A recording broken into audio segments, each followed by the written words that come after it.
True love waits. Stay pure until marriage. It's better to marry than to burn.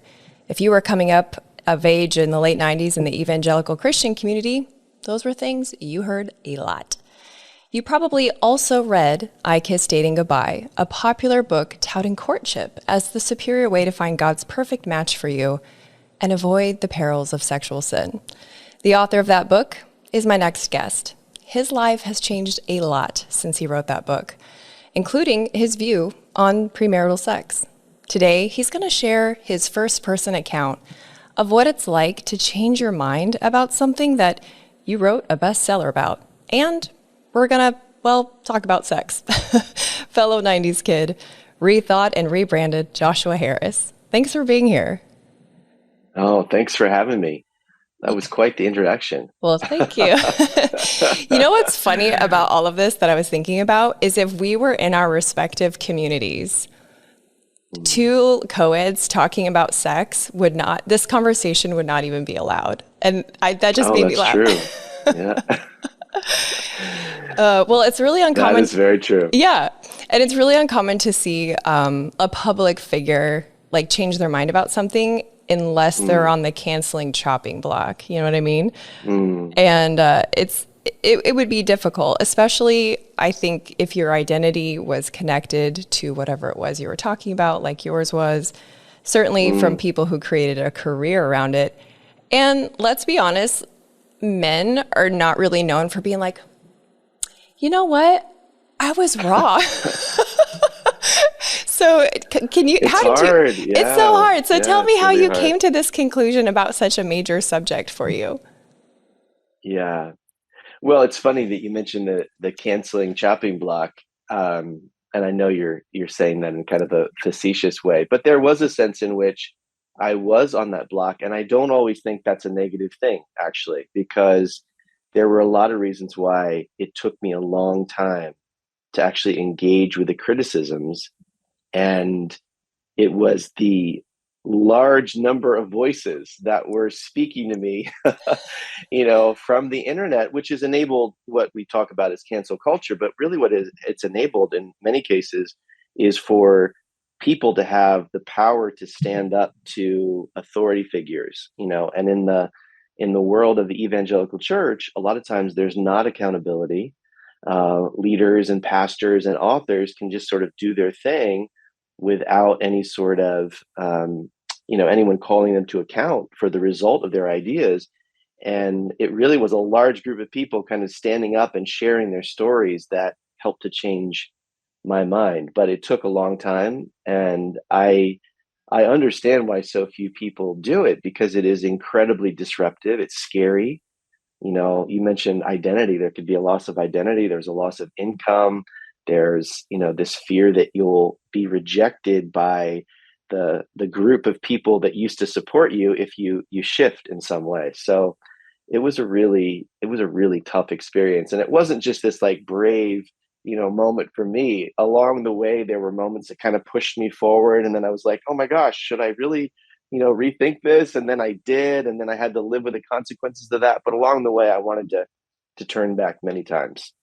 So was it a gradual process or was it like all of a sudden all the voices just clicked with you and you're like, wow, this is because I mean you're talking about not just a social issue, not just like a girl boy issue. You're talking about a Yeah, theological issue. right. Yeah, so I mean, the big idea of this book that I wrote when I was 21 was because saving sex was the thing that everyone was talking about in the church, and that was the most important issue. If we wanted to be faithful to God and save sex for marriage, then we needed to back up even further and not put ourselves in the position to have the opportunity to get involved emotionally and sexually and so on. And so I took a lot of ideas that were very popular in the homeschool movement and different parts of the church, and I sort of popularized them. I was this young guy that was saying, hey, actually, this is a good idea. We should stop dating. And the book took off and it was embraced by a lot of people. Um, it took almost 20 years before I could see the consequences of those ideas. A lot of concepts that we have or fads that take place in culture, whether it's religion or just the broader culture, you don't really see the implications of them. A book sells, people do the new diet, they sort of move on with their life. But something like dating and relationships and romance and who you marry has really long lasting implications, right?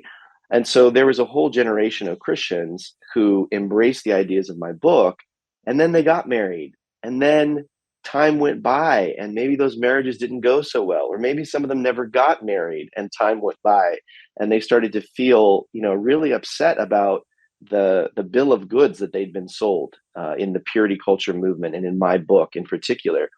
And so part of the what happened was that this whole generation started talking to each other and saying, wait a second, why did we think that way? Why did we buy into that? Did this actually work? Yeah. No, I married someone that I shouldn't have married, or I didn't date people and get to know the different options that were out there, or whatever it might be. All these different, very human, in some cases, heart-wrenching stories.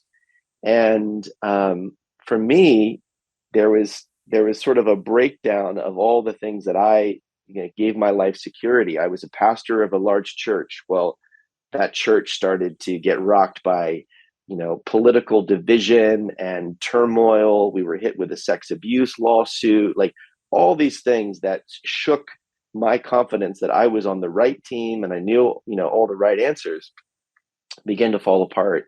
And I started to see, along with other pastors, that there were some real problems in our church culture, not just because of my book, but because of many other issues, the way we tried to control people's lives in such a, kind of powerful way. And I started to slowly connect the dots, like, wait a second, all these problems in people's lives are tied to the way we've been leading our church. And ideas like my book are connected to that.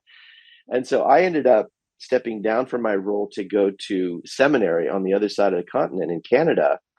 Stepping away from that role as pastor gave me the space to realize I didn't want to be a pastor, gave me the space to question things. I was able to just be a student instead of having to be the leader with all the answers.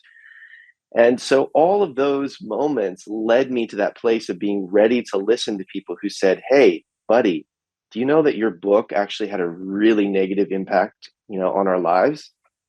And Yeah. that was that was the beginning of a process that became a documentary, and this whole, journey of me sitting down and listening to those criticisms, and finally being able to see, no, these are not just one-off things. These are not just people who misapplied my book. These are people who applied the ideas in, very faithful ways, and the results were not good for them.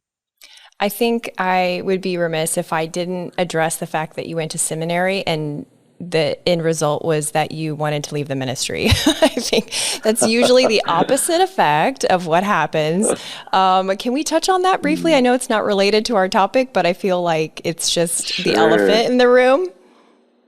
Well, the interesting thing, or the sad thing about the church movement that I was a part of, is that they celebrated not um, having formal education for their pastors.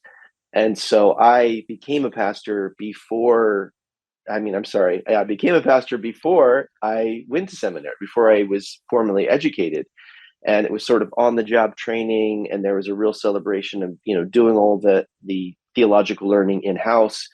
But what it ended up doing is it really gave such a narrow perspective on theology. There was not the opportunity to interact with different theologies and different, traditions of the church.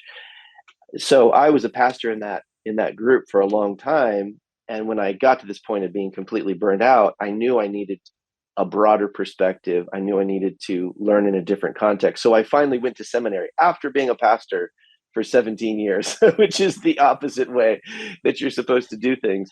So it wasn't that this seminary that I went to, it wasn't that it made me not want to be a pastor. It just was more the space in my life to be able to ask the question what I actually wanted. And in that context, I realized, you know what, I've been doing this for a long time, and it actually is really, it's draining me emotionally and spiritually. and it's not what I want. And yeah, so seminary led me out of the ministry, but I think it led me to a more kind of faithful, authentic place. Well, it's funny that maybe those two things are connected, premarital sex and, choosing a mate and choosing a career, because you do have to make space to think about what you want. And, Yeah. I am for premarital sex. I'm thinking about having t-shirts made that just say premarital sex and then like one of the Facebook thumbs up. I'll let you know how that turns out. And one of the reasons is because it allows you to figure out what you want. And, Mm, one of the other reasons that I would love for you to weigh in on is I feel like if you are dating someone and there's a lot of sexual energy, that is clouding mm. your logical thinking, right? Yeah, for sure. And if you are going to legally bind your life with another human for life, Mm, you need all of your faculties in order, right? So yeah. that's one of the things that I think is a reason for it. But I mean, I definitely would love to know, especially from a theology perspective. Did you come across anything that supported that from like from a theology point of view? Because that's the argument I Mm, mostly hear from people is aside from the practical things, which can be accomplished outside of a marital agreement. It's like, well, mm. that's God's best for our lives. Yeah.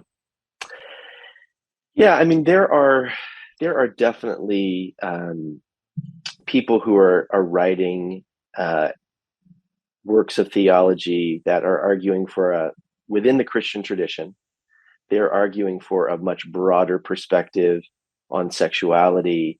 They're arguing against this very narrow focus on it only happening within a heterosexual relationship, within the bonds of marriage, and so on.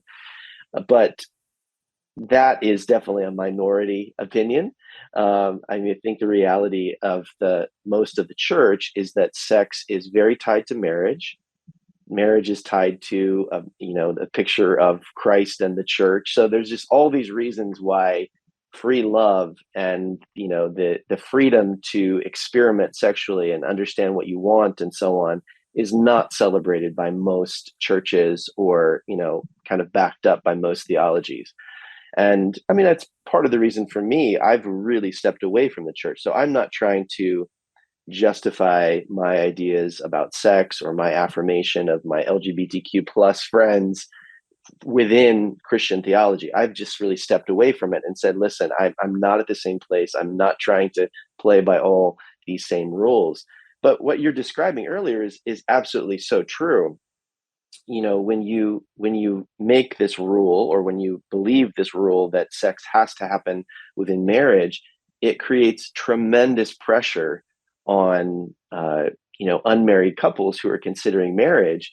So many people I've talked to would say, yes, we got married quickly because we were horny. Like we wanted to have sex, and this was the only way to do it. Or there was so much pressure because everyone around us was so afraid that if we didn't get married quickly, we were going to have sex.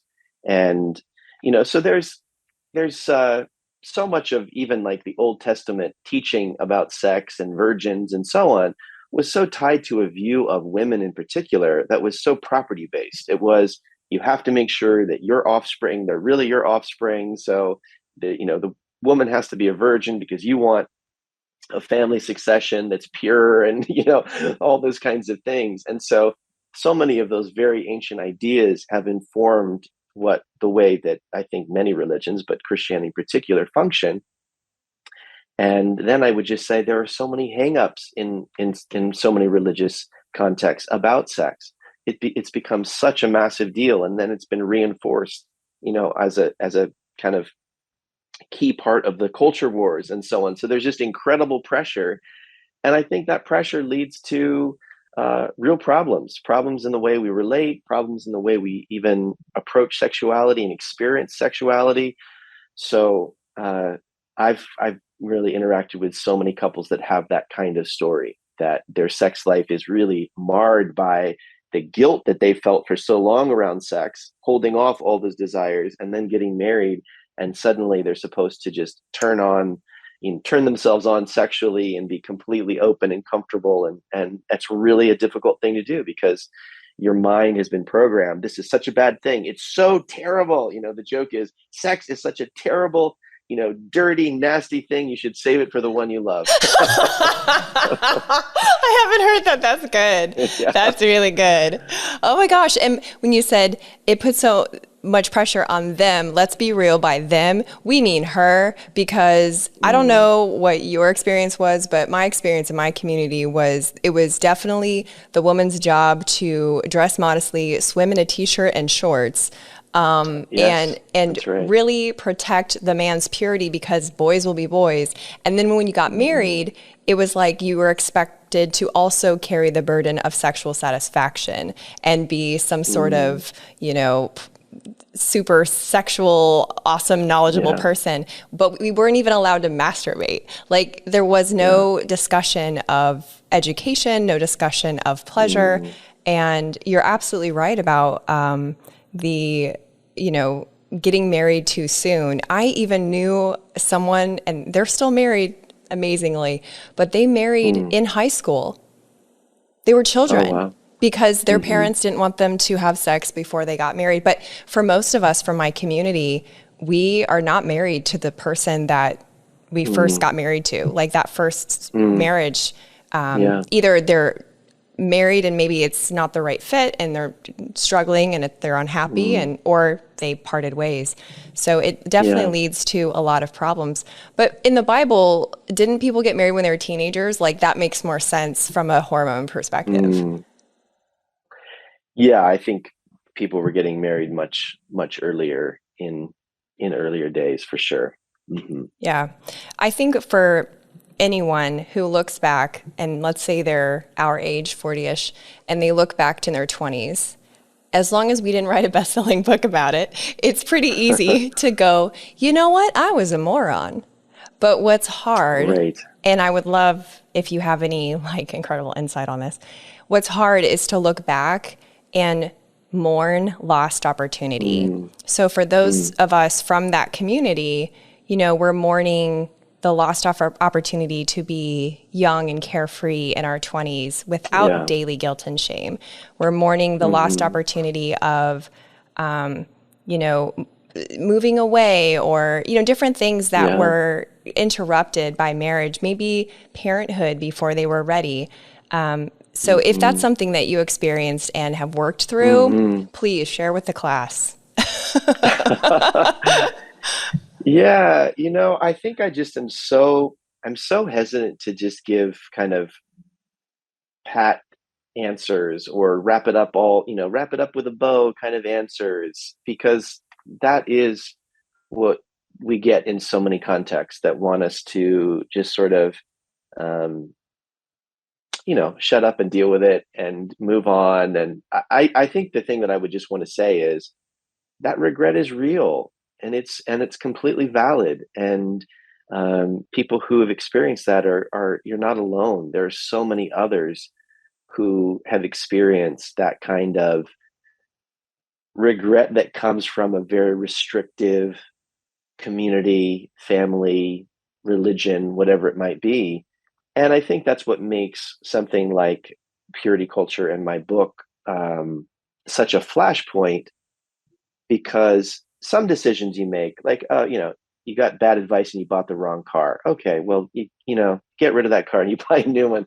Well, something like marriage, it just touches so many parts of your life. If it's a unhealthy marriage, extricating yourself from that is so difficult, so painful relationally. If there are kids involved, whatever it might be, or not having gotten married to someone that, I hear that story from people. Like, I was dating this person, and then because of the standards that everyone had, I ended the relationship. And I look back now and I'm like, I think that was my person, Oh, and it's like there's no easy way to fix that. That's just incredibly hard and painful. And I think for me personally, I mean, all the ideas of my books I completely believed in. It wasn't like I was trying to sell that to other people, but I didn't believe it myself. I fully believed it. I lived by it, and I experienced the bad consequences of those very flawed ideas in my own life. And so I can relate to that. I can relate to thoughts of like, why didn't I, go travel the world when I was 21? Why didn't I date, lots of different people and understand myself better? Why was I so fearful? And the only thing that I can do now, um, as a result of that, is to try to live a more honest and free life today. That's the only thing I can do. I've found that endlessly just living in the past doesn't serve me in terms of living in that regret, but I do need to try to take those lessons. And it's not easy because honestly, you'd think, oh, okay, well, you lived through that. Well, now you won't make that mistake. Well, a lot of those patterns are very deeply ingrained. It takes a lot of work for me to actually kind of quiet myself and it's almost like a meditation to be like, what do you actually want, Josh? Like, not what anyone else is saying, not your kids or your, friends or the expectations of people. What do you actually want? Like, that's a very difficult muscle for me to exercise. And because I haven't used it for much of my life. And so, it's a learning process, but I have, I'm grateful that I have so many friends. I mean, I've got this little like club of bros that are like all these guys that have gone through divorces, and we're like outcasts for a lot of our, old community, but we have these conversations and we talk about what we're learning, and we laugh at how we're like, experiencing new things in our lives, and we're kind of like so awkward, like these teens that have never, done certain things. And but we're growing and we're learning and we're figuring out what gives us life.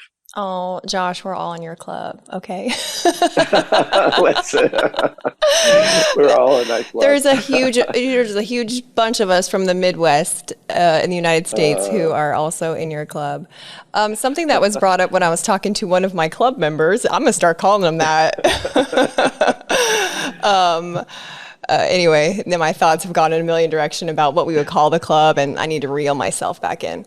But she brought up something interesting that I wanted to run by you. She said that some aspects of your book she felt were still valid, and mm. I wanted to know if you felt that way.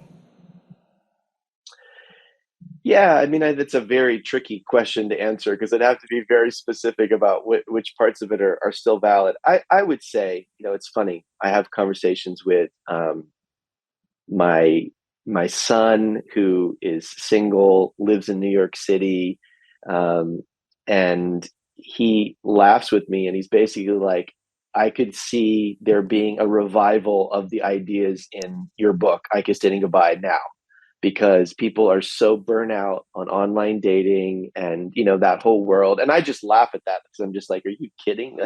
But I think that some of the things that are relevant in the book is that it's trying to address this question of, you know, endless experimentation and kind of short-term relationship after short-term relationship can really be extremely draining for people who are looking for that long-term um, commitment with one person. And I mean, I just read an article about how Tinder's 10 years old, and now there are so many people that are just like so burnt out on the online dating app game, and they just like can hardly take any more of it because they've just come to this place where um, they they don't have any hope of actually finding someone, and yet they're just like swiping through countless people and so on. So I guess what I'm saying is that there are parts of dating that are quite broken today. I think there's a lot of frustration about it.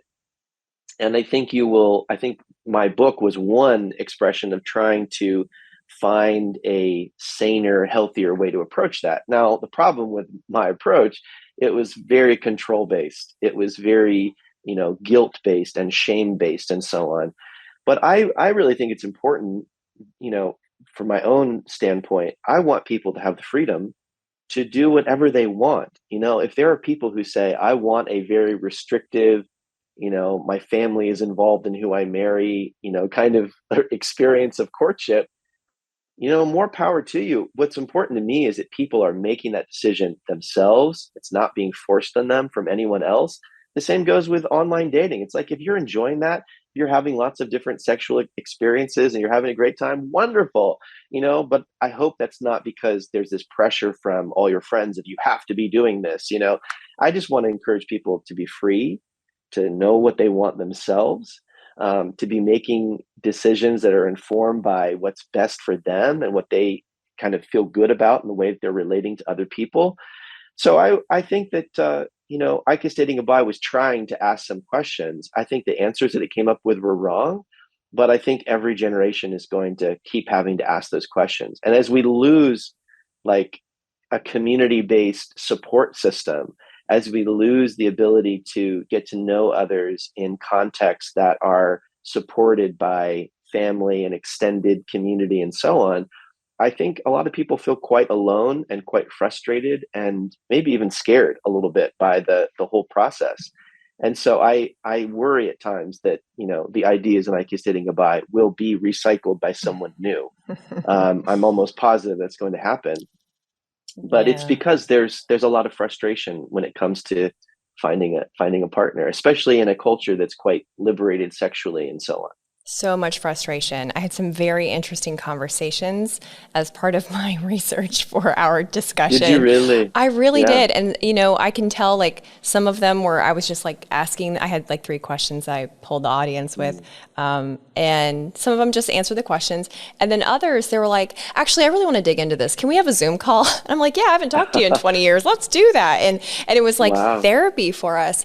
I love that you Yeah. say deciding what you want. And for me, that's Mm. so key because that's the difference. Because for us, for the ladies of my community, it wasn't about like, let me just be a little TMI for a minute. There were Mm. women in my community who didn't use tampons because they felt like Mm. that it would diminish their virginal qualities. Yeah. And so, Yeah. and I've that heard of wasn't people like that. because they had biological, anatomical information about, Mm. virginal qualities, clearly. It was about, it was like a spell. Like if I'm really Yeah. pure, if I don't hold Hmm. hands, if I don't kiss, if I don't think about sex, if I don't masturbate, then Hmm. I have created the perfect formula that will equal happiness. There was definitely no discussion about like, I will have a good sex life. That wasn't even a part, Mm. surprisingly. I think that maybe got taught on the dude side, but on the girl side, it was about I will be happy, I will be safe, I will be like all the things that you would want from a Yeah. marriage will Right. happen. And so it Hmm. obviously created a lot of disappointment because that Yeah. has Of nothing to do course. with anything. So I Yeah. love the idea of sitting with yourself and deciding what you Mm. want, whether it is in this more Hmm. traditional Tinder online app dating format, or if it has some elements of traditional courtship. Hmm. So I think Hmm. that's really powerful. Well, it's so tied to the family context, right? Like as you're talking about it, the experience of a late 20s single or a mid 40s single after a divorce or whatever is completely different than the teenager who is making decisions for the first time, whose parents, care about them, want to protect them from real life consequences that can come from the decisions that are made when it comes to sexuality at this age, at that age, that kind of thing. So even as I look back, like I Kiss Dating Goodbye was targeting teenagers. I had just gone through the teen years myself. I was writing to try to inspire teens. And the reasons those very restrictive ideas were so embraced is because there was a whole generation of parents in particular and youth pastors that were wanting to protect their kids from premarital sex because that would lead to, unwanted pregnancies and possibly abortion and AIDS and other sexually transmitted diseases. That was the focus of that era, and so the answer was control. But I was so fascinated because literally last night, my youngest is in AP Euro class in high school, and I start flipping through this textbook, and there's a whole section about like this person writing about views of sexuality in the 1800s. Really?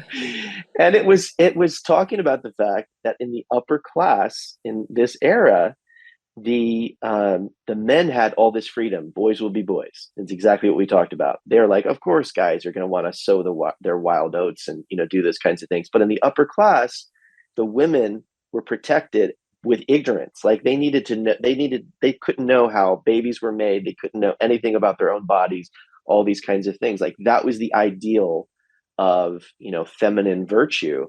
The lower classes were out like screwing around and having sex and so on, because there wasn't the same ability to keep them from that and so on. But I'm just reading this going, oh wow, like these ideas have shaped the Western culture hundreds of years before my silly book showed up on the scene and shaped different parts of Christianity and so on. And they're just out there circulating, and so it's like we're still dealing with the after effects of the tsunami of certain ideas, and it's hard to change those things. It's hard to change those things at a cultural level. Oh, yeah. I mean, it goes way, way back. I got on a rabbit trail of a podcast about the history of prostitution, naturally. Oh, fascinating. Yeah, and as one does. And all the way back in when the Roman Empire was at its peak, they were really known for sexual exploits. But when I'm going to mess this up. When the emperor became a Christian, they were like, no more human trafficking, because they trafficked a lot. And so that was like a positive thing that came through it. But then it turned into exactly what you're discussing as a means of power. And although you said my silly little book, I do think your book, the popularity of your book, I should say, really illustrates the disparity between the men and the women. Because how is it that I'm going to assume you were 21, so don't take this wrong way. I'm going to assume you're sexually unexperienced, like not maybe a virgin, but maybe not like a dynamo. How is that a sexually unexperienced 21-year-old man writes a book and it becomes like the basis of so many sermons? And I think the answer is it's because that's how the system works. Yeah. And yeah. That's the really fact that I was inexperienced sexually was actually a badge of honor and authority. You know what I mean? Like if I had sexual experience, then it would be like, oh, well, you've kind of gone and done your thing, and now you're coming back to being, pure. But so it's in that kind of warped world, that's actually a badge of authority in a ridiculous way. Yeah. But yeah, to think about the fact that someone that's that experienced, just even relationally and life experience wise, is writing something that people are shaping massive decisions by is quite ridiculous. But I think it's a common pattern in evangelicalism that, first of all, evangelicalism is very movement based. It's very prone to big waves of ideas that sweep through. Everybody buys the book. Churches are excited about something. We love like our Billy Graham crusades and Promise Keepers and all those types of different things. And oftentimes at the forefront of those movements are young adults, because young adults have so much passion and fervor, and a lot of times that passion and fervor is, I would say, ignorant. They're young people that are looking for identity and security, and when you're in your early 20s, you have the world figured out. You're arrogant, and you're like, what? Why have you guys taken so long to fix this part of the world? You're looking at the previous generation, and you're like, you guys are losers. Like, we're going to be the ones to fix this. This is not that complicated. We just need to be more hardcore. You guys aren't hardcore enough. That pattern is actually repeated in so many different like social movements, not even just religious, in so many different social movements. There's something about that age where you have so much boundless energy, so much optimism, and you're naive. You're naive about human nature. You're naive about your own self.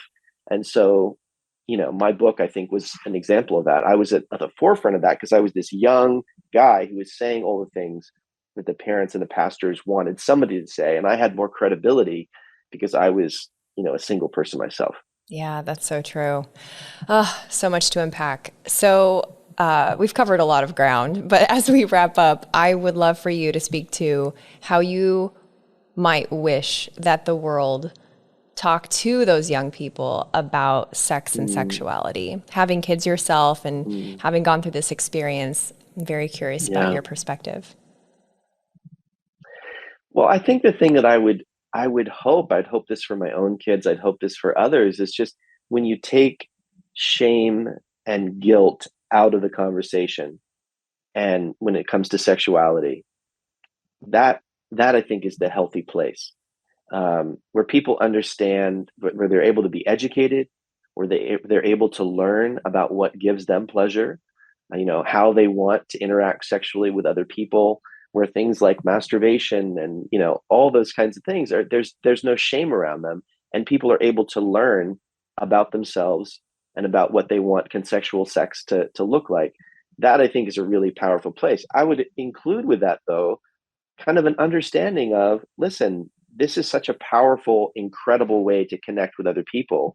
um, you need to be feel that you're in control of this. You need to understand long term the kind of the pros and cons of all these different paths, whether it comes to marriage and commitment or not commitment or whatever. Like our culture is experimenting with so many different types of things, and not all of that is for everyone. And so for people to have the freedom to say, I'm not really into that, like, Mhm. I don't really want that. I think that's an important freedom as well.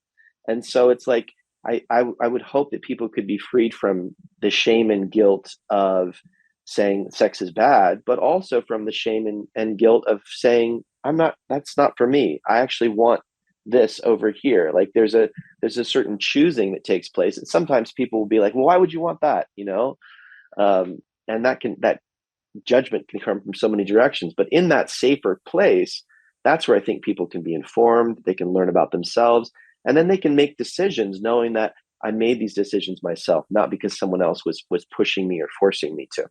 I love that. And I think a life lived with at least one less regret is probably a positive one on either side.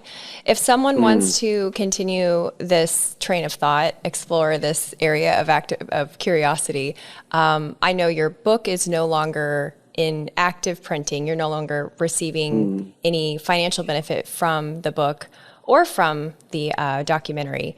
What's the right. best way for people to kind of explore the subject more or keep in touch with you? Yeah, well, first of all, I would say it's not about keeping in touch with me, honestly. There are so many other people that are writing about this, women in particular.